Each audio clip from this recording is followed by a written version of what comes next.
Study IQ IAS, अब तैयारी हुई अफोर्डेबल। नमस्कार दोस्तों, स्टडी IQ देख रहे हैं आप और मैं हूं वरुण जौहरी। जय हिंद, जय भारत। आज के एपिसोड में बात करेंगे नज़ीर अहमद वानी की। वो शख्स जो पहले एक मिलिटेंट थे और उसके बाद मिलिटेंट से बने भारतीय सेना के एक जाबाज सैनिक। और सिर्फ यही नहीं, इसके बाद उन्हें मिलता है कश्मीर का पहला अशोक चक्र। कश्मीरी ऐसे वो पहले थे जिन्हें अशोक चक्र से सम्मानित किया गया था। मरणोपरांत उन्हें एक अशोक चक्र मिला, लेकिन आखिर वो क्या ऑपरेशन था और आखिर वो क्या कहानी थी जब एक मिलिटेंट सेना में भर्ती हो जाते हैं और उसके बाद में उन्हें अशोक चक्र से सम्मानित किया जाता है। तो आज आपको कहानी बताने वाले हैं नज़ीर अहमद वानी की। इस एपिसोड को पूरा ज़रूर देखिएगा क्योंकि आपको नज़ीर अहमद वानी के साहस और उनके बलिदान के बारे में पता होना बहुत ज़्यादा आवश्यक है, बहुत ज़्यादा ज़रूरी है। कोई भी क्वेरी, कोई भी क्वेश्चन हो, कोई भी सवाल हो, आप मुझसे मेरे सोशल मीडिया हैंडल्स पर जुड़ सकते हैं और वहाँ हम लोग बातचीत कर सकते हैं। तो आज शुरुआत करते हैं अब इस एपिसोड की। तो दोस्तों, बात है 90 के दशक की। 90 के दशक में कश्मीर के अंदर, जम्मू कश्मीर के अंदर इंसर्जेंसी अपने पीक पर थी। मिलिटेंट्स लगातार बनते जा रहे थे। नई नई जो पहली जो पीढ़ी थी मिलिटेंट्स की, जो कश्मीर के युवा थे, मिलिटेंसी ज्वाइन करते थे, पाकिस्तान के जो टेरर बेस्ड कैंप्स हैं वहाँ जाके उनकी ट्रेनिंग होती थी। तो ये सब बढ़ता जा रहा था और इसी के तहत यहाँ पे कई ऐसे समूह हो चुके थे, कई ऐसे ग्रुप्स हो चुके थे कश्मीर के अंदर जिन लोगों ने भारत के खिलाफ हथियार उठा लिए थे। और जब हथियार उठा लिए उसके बाद उनका ब्रेन वॉश किया गया, उन्हें पाकिस्तान ले जाया गया। कई ऐसे ग्रुप्स हुए जो LOC क्रॉस करके पाकिस्तान ऑक्यूपाइड कश्मीर में जाते थे और वहाँ पे जाके टेररिस्ट ट्रेनिंग कैंप्स में उनकी ट्रेनिंग होती थी, उन्हें वेपन्स चलाना सिखाया जाता था। तो ये सब जब चल रहा था, इसी समय पे ISI जो थी वो भी हिजबुल मुजाहिदीन जैसे संगठनों को, आतंकवादी संगठनों को पनाह दे रही थी, उनका सपोर्ट कर रही थी, उन्हें फंडिंग दी जाती थी, उन्हें वेपन्स दिए जाते थे ISI के द्वारा। और ISI जब हिजबुल मुजाहिदीन को यहाँ समर्थन करने लगी तो इसी के तहत कई सारे अलग अलग ग्रुप्स जो थे वो यहाँ पे फॉर्म होते गए और ये लोग कश्मीर से पाकिस्तान जाके ट्रेनिंग लेते थे। हिजबुल मुजाहिदीन इन्हें ट्रेन करती थी। इसी दौरान कश्मीर में, क्योंकि हालत लगातार बिगड़ रहे थे, इसी दौरान कश्मीर के कुलगाम के एक गांव अशमूजी में रहने वाला एक लड़का था जिसका नाम था नज़ीर अहमद वानी। नज़ीर अहमद वानी जो कि इस दौरान जब 90 के जो शुरुआती जो साल थे उस दौरान उन्होंने अपना स्कूल से ड्रॉप आउट किया, स्कूल छोड़ा और उसके साथ ही अपने घर की क्योंकि जिम्मेदारी उन्हें संभालनी थी, तो इसी के चलते एक लोकल फैक्ट्री थी कारपेट बुनने की, तो उसमें जाके कारपेट बुनने का काम उन्होंने शुरू कर दिया। नज़ीर अहमद वानी अब कारपेट बुनने का काम शुरू कर चुके थे। घर के क्योंकि सबसे बड़े लड़के थे, उनके 4 छोटे भाई थे, 3 छोटे भाई थे, तो टोटल ये 4 लड़के थे उस घर में। तो यहाँ पे नज़ीर अहमद वानी के ऊपर घर की जिम्मेदारी थी, अपने पिता का भी हाथ बटाना था, तो पिता की जो बेकरी शॉप थी वहाँ भी जाके हाथ बटाते थे। और इस दौरान उन्हें 100 रुपये मासिक वेतन मिलता था। सिर्फ 100 रुपये के मासिक वेतन पर काम करते थे कालीन बुनने का। लेकिन यहाँ जब कश्मीर में इंसर्जेंसी अपने पीक पर आने लगी, कई युवाओं को भड़काया जाने लगा, उसके बाद उन्हें मिलिटेंट बनाया जाने लगा, तो इसी दौरान कई सारे ऐसे गांव थे जहां से दर्जनों लड़कों को हर अगले दिन ले जाया जाता था ट्रेनिंग कराने के लिए पाकिस्तान, और वहां पे जाके उसके बाद उन्हें मिलिटेंट बना दिया जाता था। इन्हीं दिनों में नज़ीर अहमद वानी और उनके कुछ दोस्त ये भी रास्ते से भटक जाते हैं और इसी के साथ आतंकवाद का रास्ता अपना लेते हैं। अब नज़ीर अहमद वानी जो थे काम ढूंढने की तलाश में थे, संघर्ष में थे, और इसी के चलते उन्हें भड़काया गया और उन्होंने मिलिटेंसी का रास्ता अपना लिया। वो मिलिटेंट बन चुके थे, मिलिटेंट बन जाते हैं नज़ीर अहमद वानी। अब यहाँ से लेकिन ये जो रास्ता था आतंकवाद का, वो उनके लिए एक बहुत ही ऐसा रास्ता होने वाला था जहाँ उन्हें बहुत जल्दी समझ आ चुका था कि ये सही रास्ता नहीं है, और साथ ही साथ में ये जो खून खराबा है इससे कश्मीर की शांति भंग हो रही है, कश्मीर के लोगों को नुकसान पहुँच रहा है, और ये पाकिस्तान बेस्ड जो टेररिस्ट ऑर्गेनाइजेशंस हैं ये कश्मीर का भला नहीं, कश्मीर का बुरा चाहते हैं, और ये नज़ीर अहमद वानी को बहुत ही जल्दी समझ आ चुका था। दोस्तों, इस वीडियो में आगे बढ़ने से पहले सिर्फ एक ज़रूरी अनाउंसमेंट, एक ज़रूरी सूचना आपको देना चाहते हैं। स्टोरी टेलिंग और रिसर्च का एक बहुत ही अच्छा course power of story telling के नाम से स्टडी IQ आपके लेकर आया है, अवेलेबल है आपके लिए। आप यहाँ पे डिस्क्रिप्शन बॉक्स में जाके इस वीडियो के पूरी डिटेल्स आपको मिल जाएंगी, लिंक्स पर क्लिक करिए और वहाँ पे जाके अपना ये जो कोर्स है इसके बारे में जानकारी प्राप्त कीजिए। अपना परचेज़ इसको करने के लिए एक कोड लगाइए VJ Live। बहुत ही अफोर्डेबल रेट्स पर आपको ये कोर्स प्रोवाइड किया जा रहा है और बड़ा डिस्काउंट आपको इस पर मिलेगा VJ Live कोड लगा के। तो ये आपका कोड है, इसे आपको याद रखना है। ये कोड को लगाइए और अपने सक्सेस के, अपने करियर की ग्रोथ के लिए, अपनी सफलता के लिए एक बड़ा कदम आप यहाँ पे उठाएंगे। तो अब आगे बढ़ते हैं अपने एपिसोड पर। देखिए ये वो समय था 1993-94 का, जब एक तरफ मिलिटेंसी अपने पीक पर थी, जो Pakistan based terrorist organisation Hizbul Mujahideen जैसी थी, वो कश्मीरी युवाओं को भड़का रहे थे, उन्हें मिलिटेंसी की तरफ आगे बढ़ा रहे थे। लेकिन इसी दौरान एक ऐसा भी ग्रुप था और कई ऐसे ग्रुप्स होने लगे थे छोटे छोटे, जो कि पाकिस्तान बेस्ड मिलिटेंट्स की कमर तोड़ने के लिए, उनके खिलाफ आवाज़ उठाने के लिए खड़े हो गए थे।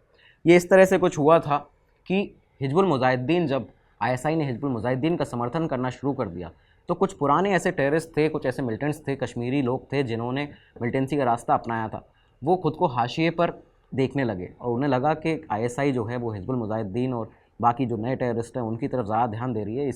इसके चलते यहाँ पे कई ऐसे टेररिस्ट ग्रुप्स हुए जिन्होंने पाकिस्तान बेस्ड टेररिस्ट ऑर्गेनाइजेशंस और उनके जो टेररिस्ट थे, जो मिलिटेंट्स थे, उनके खिलाफ हथियार उठा लिए। ऐसे 3 ग्रुप्स यहाँ पे जम्मू कश्मीर में बनते हैं। पहला ग्रुप था यूसुफ पारे, जिन्हें आप कूका पारे के नाम से जानते हैं, कूका पारे के नाम से वो मशहूर हैं। तो ये ग्रुप था कूका पारे का, जो कि बांदीपुरा इलाके में था। दूसरा ग्रुप था यहाँ पे लियाकत खान का, जो कि साउथ कश्मीर में एक्टिव था। और साथ ही साथ में ये जो ग्रुप था ये यहाँ पे जम्मू कश्मीर पुलिस के साथ में भी काम करते थे, कभी कभी उन्हें भी इन्फॉर्मेशन देते थे। और तीसरा एक और ग्रुप था जावेद अहमद शाह का, जो कि एसओजी के साथ, स्पेशल ऑपरेशन ग्रुप के साथ में और आर्मी के साथ में उन्हें इन्फॉर्मेशन देते थे और वहाँ पे उनके लिए काम भी करते थे। तो ये ऐसे 3 ग्रुप्स थे जो यहाँ पे बन चुके थे और पाकिस्तान बेस्ड जो मिलिटेंट्स थे, जो टेररिस्ट थे पाकिस्तानी, उनके खिलाफ यहाँ पे हथियार उठा लिए थे इन लोगों ने। ये 3 जो ग्रुप्स थे, 1994 का साल आता है जब ये तीनों एक साथ आ जाते हैं। ये 3 ग्रुप जो थे वो एक साथ आए और इसके बाद गठन हुआ इखवान उल मुस्लिमीन का। इखवान उल मुस्लिमीन का गठन होता है और इसका जो हेड बनते हैं वो बनते हैं कूका पारे। कूका पारे अब यहाँ पे इसके यानी यूसुफ पारे, तो ये जो थे वो हेड बन गए थे और उग्रवाद की एक तरह से कमर तोड़ने के लिए, उग्रवाद को ख़त्म करने के लिए, कश्मीर में शांति बनाए रखने के लिए इखवान उल मुस्लिमीन का यहाँ पे गठन होता है 1994 में। अब एक तरफ यहाँ पे ये संगठन जो था ये बन चुका था, दूसरी तरफ नज़ीर अहमद बानी भी ये समझ चुके थे बहुत ही जल्दी, आतंकवाद का ये जो रास्ता उन्होंने चुना था कि ये गलत रास्ता है और ये कश्मीरियों के लिए ही गलत होता जा रहा है, उन्हीं के साथ में यहाँ पे अन्याय हो रहा है, उनके साथ में इनजस्टिस हो रहा है, उन्हीं का खून यहाँ पे बहाया जा रहा है इन पाकिस्तानी टेररिस्ट के द्वारा। तो नज़ीर अहमद बानी ने क्या किया कि यहाँ पे सरेंडर किया, 1994 में वो सरेंडर करते हैं और इसके साथ ही इखवान उल मुस्लिमीन को ज्वाइन कर लेते हैं। इखवान फोर्स के साथ में अब नज़ीर अहमद बानी, जो कि पहले से ही पाकिस्तान के जो टेररिस्ट थे उनके बारे में कई सारी जानकारी उनके पास थी, उन्हें प्राप्त थी, साथ ही साथ में वो उन टेररिस्ट ट्रेनिंग कैंप्स को भी देख चुके थे और पूरी तरह से जानते थे कि आखिर ये लोग काम कैसे करते हैं। तो नज़ीर अहमद बानी यहाँ पे सरेंडर करके इखवान को ज्वाइन कर लेते हैं। इखवान ज्वाइन करने के बाद में उन्होंने पहली बार जो 1994 में ग्रुप ज्वाइन किया था वो था जावेद अहमद शाह का, जो कि एसओजी के साथ में, स्पेशल ऑपरेशन ग्रुप्स के साथ में काम करते थे। अब यहाँ पे नज़ीर अहमद बानी इखवान के साथ आ चुके थे। इखवान के मेंबर बनने के बाद में नज़ीर ने अपना जो घर था अशमूजी में उसे छोड़ा और वहाँ से अब वो रहने लगे थे कुलगाम में, इखवान कॉलोनी के अंदर। इखवान कॉलोनी में रहना शुरू करते हैं इस दौरान, क्योंकि अब वो इखवान फोर्स का हिस्सा थे तो अपने घर पर भी बहुत कम जा पाते थे। घर पे जाना उनका कम हो गया। घर पे उनके 3 जो छोटे भाई थे अब वो घर को संभाल रहे थे, अपने पिता को देख रहे थे। जो एक भाई था वो मैकेनिक था, दूसरा एक मिल वर्कर थे और तीसरे थे राजमिस्त्री। तो ये लोग अपने पेरेंट्स को यहाँ पे अशमूजी में जो रहते थे उनकी देखभाल करते थे और इखवान फोर्स को ज्वाइन कर चुके थे यहाँ पे उनके सबसे बड़े भाई नज़ीर अहमद बानी। इसी के साथ इखवान ये जो फोर्स थी, इसमें जो लोग होते थे उन्हें इखवानी कहा जाता था। इखवानीज़ इन लोगों को कहा करते थे और साथ ही साथ में ये लोग क्या करते थे कि इंडियन आर्मी के कई सारे ऐसे ऑपरेशंस होते थे जिनमें उनकी मदद करते थे और इसके अलावा कई खुफिया इन्फॉर्मेशन जम्मू कश्मीर पुलिस और जो इखवानी थे वो इंडियन आर्मी को देते थे। इसी के साथ में कई बार ऐसे ऑपरेशंस बताए जाते हैं कि जब इखवानी फोर्स के उन लोगों ने, जिनमें नज़ीर अहमद बानी भी शामिल थे, इन लोगों ने ये इतने ज़्यादा स्किल्ड, इतने ज़्यादा ट्रेंड लोग थे कि इन्होंने कई बार ऐसे रेस्क्यू ऑपरेशंस किए हैं जिन्हें देखकर जो फ़ौज थी, जो हमारे अधिकारी थे फ़ौज के, वो भी अचंभित हो जाते थे कि आखिर किस तरह से ये लोग इस पूरे ऑपरेशन को इन्होंने अंजाम दिया। कई सारे ऐसे ऑपरेशंस रहे और नज़ीर अहमद बानी ने भी इस दौरान कई सारे ऑपरेशंस किए। इसी बीच में नज़ीर अहमद बानी को उनकी जो पत्नी थी वो मिलती हैं साउथ कश्मीर के एक स्कूल में। वो स्कूल टीचर थी उनकी पत्नी। यहाँ पे इन लोगों की मुलाकात होती है और पहली नज़र में ही इनको प्यार हो जाता है और उसके बाद ही इन्होंने शादी भी कर ली थी। अब ये साल आ जाता है 2002। साल 2002 आता है, ये करीबन 6 साल यहाँ से बीतते हैं। इखवान जो फोर्स थी वो लगातार काम कर रही थी, फ़ौज के साथ में भी काम कर रही थी।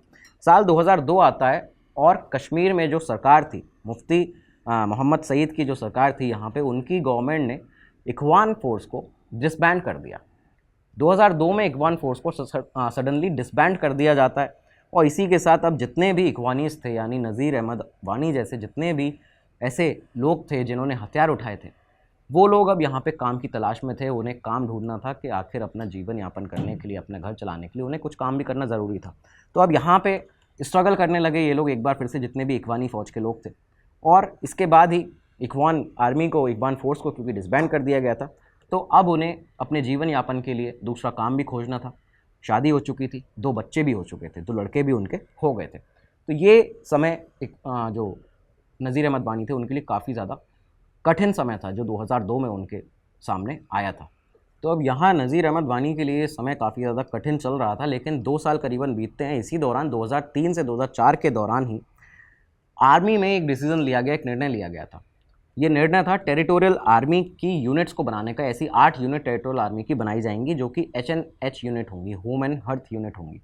तो ये जो होम एंड अर्थ यूनिट होती हैं, बेसिकली इनका मतलब होता है कि जो सन ऑफ सॉइल से, मतलब जो वहाँ के लोग हैं, जहाँ जहाँ ये यूनिट्स तैनात होंगी, वहीं के लोगों को इनमें रखा जाएगा और इन बटालियंस में, इन यूनिट्स के अंदर उन्हीं लोगों को रिक्रूट किया जाएगा। तो ये HNH यूनिट जो थी टेरिटोरियल आर्मी की, ऐसी 8 यूनिट बनाने का ऐसी कई यूनिट्स बनी थी जम्मू कश्मीर में, नॉर्थ ईस्ट में।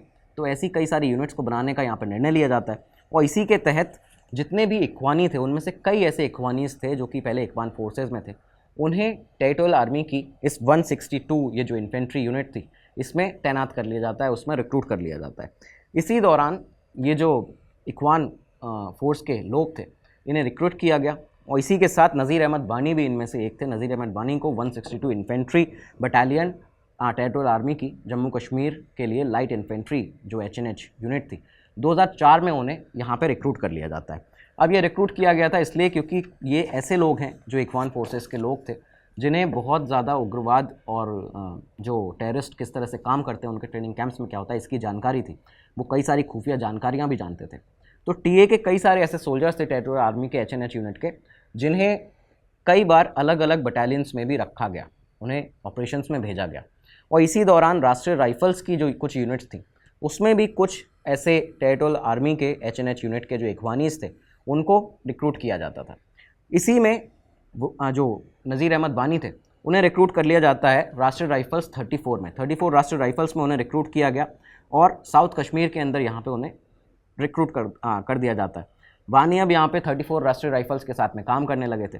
और इस दौरान में बताया जाता है कि ये जो उनकी लाइफ का फेज़ था, जब उन्होंने पूरी तरह से आर्मी के साथ वो कनेक्ट हो चुके थे, आ चुके थे आर्मी में, तो इसके बाद ये उनकी लाइफ का वो फेज़ था जब बताया जाता है कि काउंटर इंसर्जेंसी में वो माहिर हो गए थे। वो 34 राष्ट्रीय राइफल्स के काउंटर इंसर्जेंसी जो यूनिट थी, उसमें उनको माहिर माना जाता था। उन्होंने कई ऐसे ऑपरेशंस किए इस दौरान जिसमें अदम्य साहस की ज़रूरत थी और उन्होंने वो साहस वहाँ पे दिखाया। इसी दौरान उन्हें बताया जाता है कि क्योंकि उनकी अंडरस्टैंडिंग जो थी वो इंसर्जेंसी की बहुत ही ज़्यादा थी, वो बहुत ही बारीकियों से, नज़दीकी से जानते थे कैसे ये जो टेररिस्ट ट्रेनिंग कैंप्स हैं इनमें काम होता है। साथ ही साथ में वो इनमें रह चुके थे, वो यहाँ पे देख चुके थे कि आखिर ये लोग ऑपरेट कैसे करते हैं। और इसी के अलावा इनका एक पैशन था एक बेस्ट सोल्जर बनने का, एक बहुत ही अच्छा सैनिक बनने का भारतीय फ़ौज के लिए। उनके दिल में भारत बसता था एक तरह से।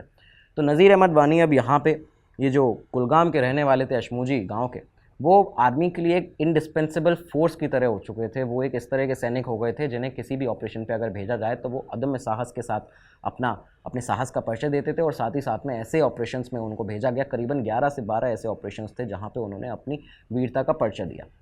तो अब ये सब यहाँ पे चलता है। और नज़ीर अहमद वानी की वीरता को देखते हुए 2007 में और 2018 में उन्हें सेना मेडल से भी सम्मानित किया गया था। उन्हें सेना मेडल 2 बार मिल चुका था। तो इसी के साथ एक और चीज़ आपको बता दें, उनका जो गांव था अशमूजी, ये वो दौर था जब कुलगाम और शोपियान में जितने भी गांव थे आसपास के, ये जो पूरे एरियाज़ थे साउथ कश्मीर में, ये बहुत ज़्यादा अफेक्ट हुए थे क्योंकि 2016 में जो बुरहान वानी को मारा गया था, एक टेररिस्ट को, बुरहान वानी की, उसको मारा गया था एक ऑपरेशन में। तो उसके बाद जितने पत्थरबाजी हुई कश्मीर के अंदर, साउथ कश्मीर में, पुलवामा, शोपियान, कुलगाम में, तो यहाँ पे इन पत्थरबाजी का भी जो इफेक्ट था वो भी उनके गांव पर नहीं पड़ा था। मतलब जो उनका गांव था अशमूजी, वहाँ पे एक भी स्टोन पेल्टिंग का इंसिडेंट नहीं हुआ था। ये उनके गांव का परिचय एक तरह से, और इसी गांव से आते थे नज़ीर अहमद वानी। लेकिन एक बात ये भी है कि नज़ीर अहमद वानी के गांव के लोग आज भी ये समझते थे कि वो सिर्फ़ एक इखवानी है, जो पहले इखवान फोर्स में थे, और या फिर कुछ लोग ये जानते थे कि वो एक कालीन बुनकर हैं, वो सिर्फ कालीन बुनते थे। उनमें से कई सारे लोग ये जानते नहीं थे कि नज़ीर अहमद वानी सेना के लिए अपने अदम्य साहस का परिचय लगातार देते हुए आ रहे हैं। तो अब आता है साल 2018। साल 2018 आ चुका था और 25 नवंबर का वो दिन था जब आधी रात को करीबन एक इन्फॉर्मेशन आती है राष्ट्रीय राइफल्स के पास में, आर्मी की यूनिट के पास में। ये इन्फॉर्मेशन थी, इंटेलिजेंस इन्फॉर्मेशन थी कि कश्मीर के सोपियान के बाटगुंड में हीरपोरा गांव के अंदर लश्कर तैयबा का एक सीनियर डिस्ट्रिक्ट कमांडर जो है वो यहाँ पे रुका हुआ है। मुश्ताक मीर उसका नाम था, मुश्ताक अहमद मीर उसका नाम था। तो ये यहाँ पे रुका हुआ है और इसके साथ में 6 और भी आतंकवादी यहाँ पे तैनात हैं, वो भी यहाँ पे रुके हुए हैं इसके साथ। तो अब जब ये इन्फॉर्मेशन आई तो इसके बाद में पहला काम था आर्मी की यूनिट्स के लिए कि वहाँ पे एक सर्च ऑपरेशन करना है, पता करना है कि ये इन्फॉर्मेशन सही है भी या नहीं। इसके साथ ही अगर ये इन्फॉर्मेशन सही है तो वहाँ पे जितने भी रास्ते हैं गांव से निकलने के, घुसने के, उनको ब्लॉक करना है। उसके बाद में जिस घर में वो हैं उसको पूरी तरह से पैक करना है, उसके आसपास अपनी फ़ौज को तैनात करना है। इसके लिए एक जॉइंट ऑपरेशन किया जाता है, एक जॉइंट टीम सिक्योरिटी फोर्सेस की बनाई जाती है जिसमें जम्मू कश्मीर पुलिस के लोग थे, जिसमें जवान पुलिस के भी थे, आर्मी यूनिट्स के जवान थे, राष्ट्रीय राइफल्स के जवान थे, साथ ही साथ में सीआरपीएफ के सेंट्रल रिजर्व पुलिस फोर्स के भी जवान यहाँ पर तैनात कर दिए जाते हैं। इनका नेतृत्व यहाँ पर करने के लिए, क्योंकि जो एरियाज़ थे जिनको बंद करना था उस जगह के बारे में पता होना ज़रूरी था, तो ऐसे किसी शख्स को लेना था, तो वो शख्स चुने जाते हैं नज़ीर अहमद वानी। नज़ीर अहमद वानी यहाँ पे लीड कर रहे थे उस पूरी टीम को जो कि पूरे एरिया को पैक कर रही थी, उस पूरे एरिया को बंद कर रही थी। तो अब यहाँ पे इसी दौरान अंदर से कुछ टेररिस्ट ने ये बाहर होती हुई गतिविधि को देखा और उसके साथ ही उन्होंने यहाँ से गोलियाँ चलाना शुरू कर दी।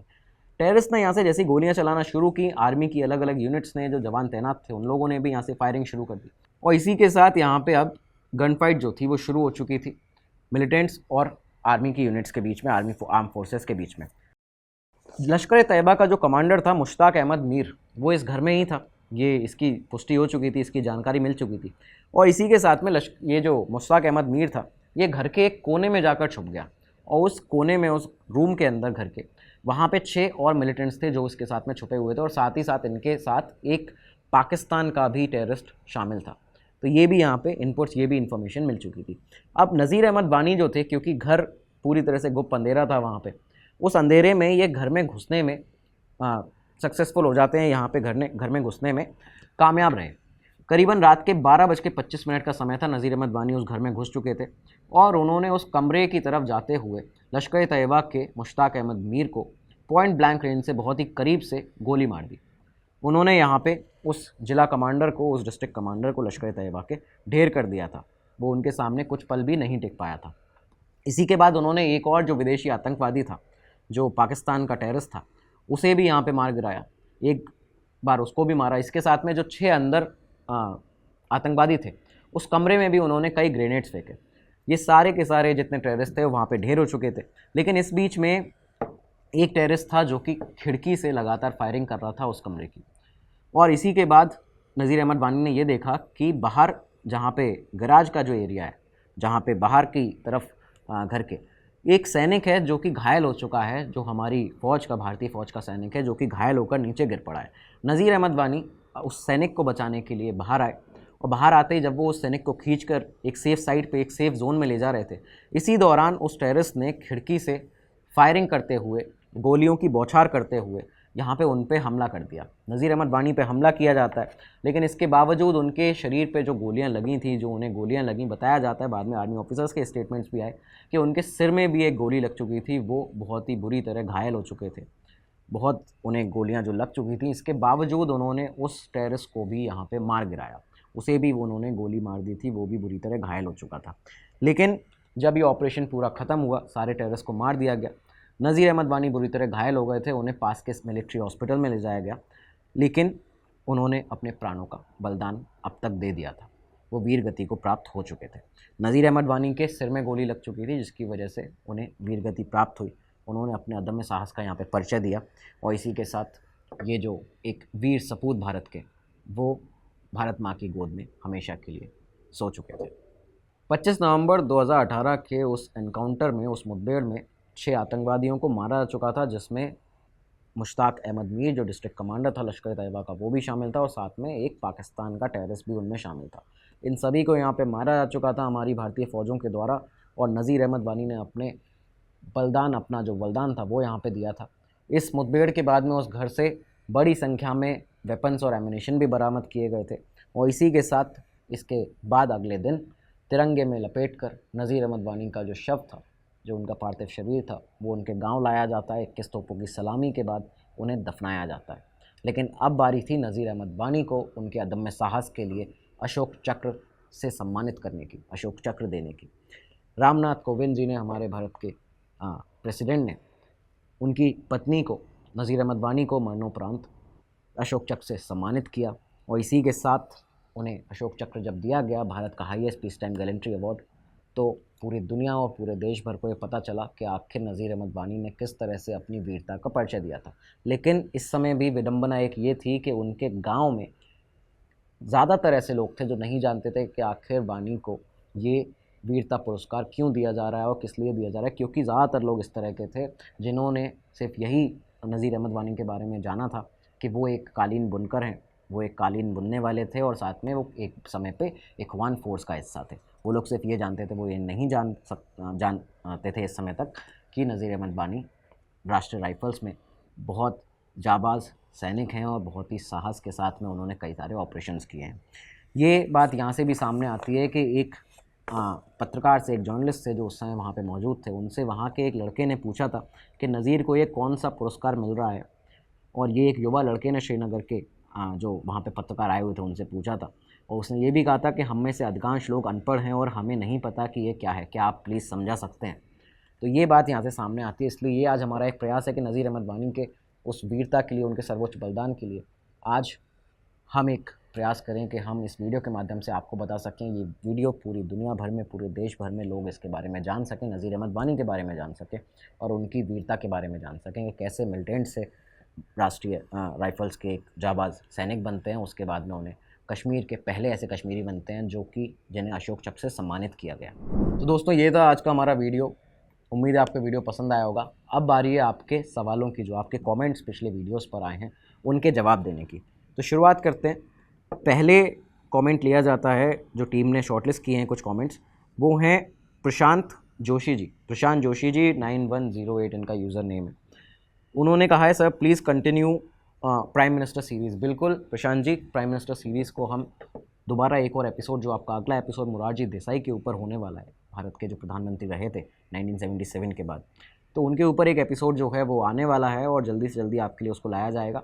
और साथ ही साथ में आपको उसमें भी ये जो सीरीज़ है उसको पूरा कंटिन्यू भी किया जाएगा। जल्दी से जल्दी आपके लिए सारे ही प्रधानमंत्री जो भारत के रहे हैं उनके बारे में कई ऐसी इन्फॉर्मेशन जिनके बारे में आपको पता होना ज़रूरी है, क्योंकि बेसिक इन्फॉर्मेशन के अलावा भारत के प्रधानमंत्री, उनके कार्यकाल, उनके द्वारा किए गए काम, उनके बारे में उस समय वर्ल्ड व्यूज़ क्या थे, जनता के व्यूज़ क्या थे, ये सभी चीज़ें आपको पता होनी चाहिए। किस तरह से उस समय चुनाव हुए और किस तरह जीत उन्होंने हासिल की, ये सब कुछ आपको पता होना चाहिए। तो ये आपके लिए वीडियो जल्दी से जल्दी लेकर आया जाएगा। इसके बाद यश शर्मा UP80 इनका यूज़र नेम है। इनका कमेंट है, awesome video sir, love your voice. Thank you so much Yash ji, और बिल्कुल ऐसी वीडियो आप लोग देखते रहिएगा। मनोज महाजन जी का कमेंट आया है कि वरुण जी, अगर हम सबको पता है कि सोमालियन पायरेट्स ये सब कर रहे हैं, तो आसपास के सारे देश मिलके एक ही साथ सोमालिया पे अटैक करके इस प्रॉब्लम को जड़ से मिटा क्यों नहीं देते?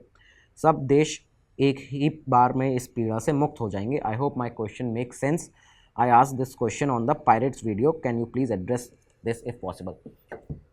मनोज जी, ये इसका जवाब सिर्फ मैं यही आपको देना चाहूँगा। देखिए, सोमालियन पायरेट्स एक ये नहीं है कि सोमालिया में सिर्फ सोमालियन पायरेट्स रहते हैं। सोमालिया की जनसंख्या जो कुल आबादी है, करीबन 1,80,00,000 की आबादी वहाँ पे रहती है। और वहाँ पे उन लोगों को भी कई बार सोमालियन पायरेट्स की वजह से मुश्किलों का सामना करना पड़ता है। और कभी भी किसी एक देश पर अटैक कर देना किसी भी समस्या का समाधान नहीं होता है। अगर एक एग्ज़ाम्पल के तौर पर देखा जाए कि किसी शहर में अंडरवर्ल्ड है, तो इसका मतलब ये नहीं कि आप उस शहर को ख़त्म कर देंगे, करेक्ट? तो इसके वजह से आप यहाँ पे ये नहीं कर सकते हैं इस तरह से कि सोमालिया पायरेट्स की वजह से आप पूरे सोमालिया को यहाँ पे उस पर अटैक कर दें, क्योंकि ह्यूमन राइट्स के भी अगेंस्ट होगा एक तरह से, क्योंकि कई आम जनता भी वहाँ पे रहती हैं, कई अलग अलग जातियों के, धर्मों के ऐसे लोग भी रहते हैं जो अपना आम जीवन यापन करने के लिए, रोज़मर्रा जो अपना कामकाज है उसे करने के लिए हर रोज़ जद्दोजहद करते हैं, खाना जुटाने के लिए, आम जनता की तरह ही। तो इस तरह से कहीं भी किसी भी देश पे ऐसे अटैक नहीं किया जा सकता है और ये गलत भी होता है। तो ये आपका सवाल बिल्कुल जायज़ है कि आपने जिज्ञासा के तहत अपना सवाल किया है, लेकिन इस तरह से हम अटैक यहाँ पे किसी पे भी नहीं किया जाना चाहिए। इसके बाद ही अगला कमेंट जो शॉर्टलिस्ट हुआ है वो है, sir next story on Amar Singh चमकीला प्लीज़। अमर सिंह चमकीला पे एक मूवी भी अभी नेटफ्लिक्स पे आई है और हमने सोचा भी है इस पे वीडियो करने का, और जल्दी आपके लिए एक वीडियो लाया जाएगा, क्योंकि ये जो डेथ मिस्ट्री है उनकी वो भी काफ़ी बड़ी डेथ मिस्ट्री है और इसके बारे में आप लोगों को पता होना ज़रूरी है। अगला कमेंट है प्रीति यादव का, प्रीति यादव CG7 इनका यूज़र नेम है। Thank you sir for our interesting videos with valuable information about history of India which we all are well known our history of India। Thank you Preeti ji. उम्मीद यही रहती है, उद्देश्य भी यही रहता है कि आप लोगों के लिए ऐसे ही अलग जो वीडियोज़ हैं, ऐसी इन्फॉर्मेशन हैं भारत के बारे में, जानकारियाँ हैं, वो आपके लिए लाई जाएँ। इसके साथ ही अगला कमेंट है नवीन कुमार पासवान जी का, सर जी प्रणाम सर जी, आपके सारे वीडियो देखता हूँ, हम झारखंड से हैं और आप कृपया करके एक पूर्ण विश्लेषण वीडियो भगवान बिरसा मुंडा पर बनाने की कृपा करें। नवीन जी बिल्कुल ये आपका जो रिक्वेस्ट है उसको भी माना जाएगा और जल्दी कोशिश की जाएगी कि आपके लिए भी एक वीडियो लेके आया जाए। तब तक के लिए और आप वीडियोस देख सकते हैं प्लेलिस्ट में, आप लोगों को डिस्क्रिप्शन में यहाँ पे लिंक भी मिल जाएगा प्लेलिस्ट का। ये जो हमारे करीबन 100 से ज़्यादा एपिसोड, 110 एपिसोड से भी ज़्यादा हो चुके हैं, तो आप सारे वीडियो यहाँ पर देख सकते हैं। बिल्कुल आपको यहाँ पर ऐसी जानकारी मिलेगी जो आपको जानना बहुत ज़्यादा ज़रूरी है भारत के बारे में, भारत के अलग अलग केसेस के ऑपरेशंस के बारे में। कई सारी ऐसी सेंसिटिव इन्फॉर्मेशंस भी हैं जो यहाँ पे आपको मिलेंगी। तो दोस्तों ये थे आपके सवाल। आज इतने ही सवाल जो थे टीम ने शॉर्टलिस्ट किए थे और इसके बाद इनके जवाब आपको दे दिए। इस वीडियो के कमेंट सेक्शन में भी आपने सवाल जो है हमसे पूछ सकते हैं, अगले वीडियो में उन पर जवाब दिए जाएंगे। ये वीडियो आपको कैसा लगा ज़रूर बताइएगा, इसको ज़्यादा से ज़्यादा शेयर कीजिएगा। मुझसे मेरे सोशल मीडिया हैंडल्स पर आप जुड़ सकते हैं, कोई भी आपकी क्वेरी या सवाल है वहाँ पर पूछ सकते हैं। अब मिलेंगे अगले एपिसोड में, तब तक के लिए दीजिए इजाज़त। नमस्कार, धन्यवाद, जय हिंद, जय भारत। स्टडी IQ IAS, अब तैयारी हुई अफोर्डेबल।